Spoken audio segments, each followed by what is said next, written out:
How's it going, lads, and welcome to the Sunday News with New Clues. I have a lot to talk about in today's video, so here's a sneak peek. Coming up, we have more info on the Quest Model S or 2, Apple's VR headset, we'll take a look at if hand tracking will ever actually be good, and some new hand tracking games, some great sidequest games, and the next generation of Varjo VR2 Pro headset. But before we get into the video, please smash that subscribe button if you like what I do, or leave a like, and if you have any questions, be sure to leave a comment. And now on with the news. The first thing I'd like to cover is the Oculus Quest 2. Of course, everyone's wondering about when the Oculus Quest 2 is coming out, and if there is actually going to be one.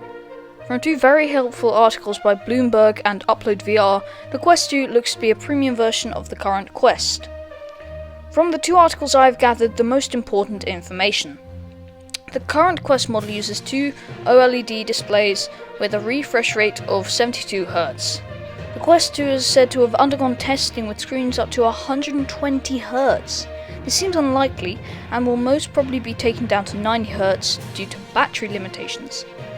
The current Quest also uses a Snapdragon 835 system on chip, which was Qualcomm's flagship in 2017. In 2020, 3 years later, we expect a massive improvement in the system on chip, and Qualcomm will now have chips with almost twice the computing power, so hopefully the new chip will be in the Oculus Quest 2. Apparently, some of the models being tested are up to 15% smaller than the current Quest, which is incredible. So in addition to making it lighter, it should make it a lot more comfortable to wear over long periods of time, which I know is a big problem with the current Quest. The weight difference should be from 521 grams, 1.15 pounds to you Americans out there, to 453 grams or 1 pound. This should really make a difference for long play sessions. The headset will most likely have 4 cameras, which is like the first one. And now we finally get to the release date. Oculus was said to be releasing the headset towards the end of 2020 at their annual event Oculus Connect. But due to the recent pandemic, the Quest 2 is looking to be released in 2021, which is a bit of a letdown, but it could still be released at Oculus Connect 7. I am really looking forward to it, so I will definitely make more videos on this when I get more information. Next up, we have hand tracking. The Quest got hand tracking support a while ago, but there have not really been any proper hand tracking games or experiences so far. But 2 days ago, Hand Physics Lab came out on the sidequest. Hand Physics Lab, if you live under a rock, is basically the best hand tracking game out there. It gives lots of ways to use hand tracking effectively. I tried it out today and it is just amazing. The game offers lots of possibilities to use hand tracking, including objects to pick up, like little puppets to play around with, typing on keyboards, and many more such activities. I did see a couple of problems with this game, like how when your fingers are not visible, it cannot function properly. This is probably due to the limitations of the inside-out tracking that the Quest supports. So maybe with proper tracking it would be better, but the wireless experience is very good. I also found it really weird gripping on something that wasn't there. It was hard to recognize how far to grip. But it is in its early stages and it is incredible technology for today, so I'm not picking it out too much.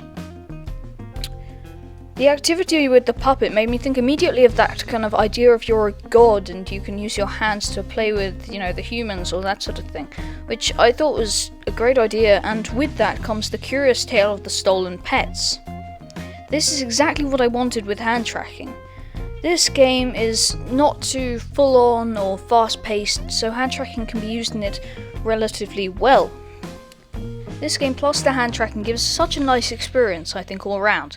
It could be better, though there's always room for improvement, but again, it's in its early stages and we can't be too harsh. For the next thing I'd like to look at is just some new great games on sidequest.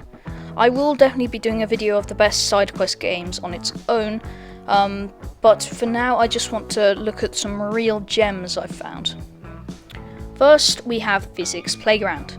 This is free on sidequest and had a major update recently. It is a pretty decent game and one I would highly recommend. It's supposed to be replicating Boneworks with the idea of physics-based sandbox.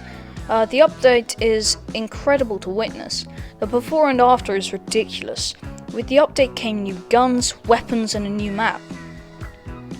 Another game is Hyperdash.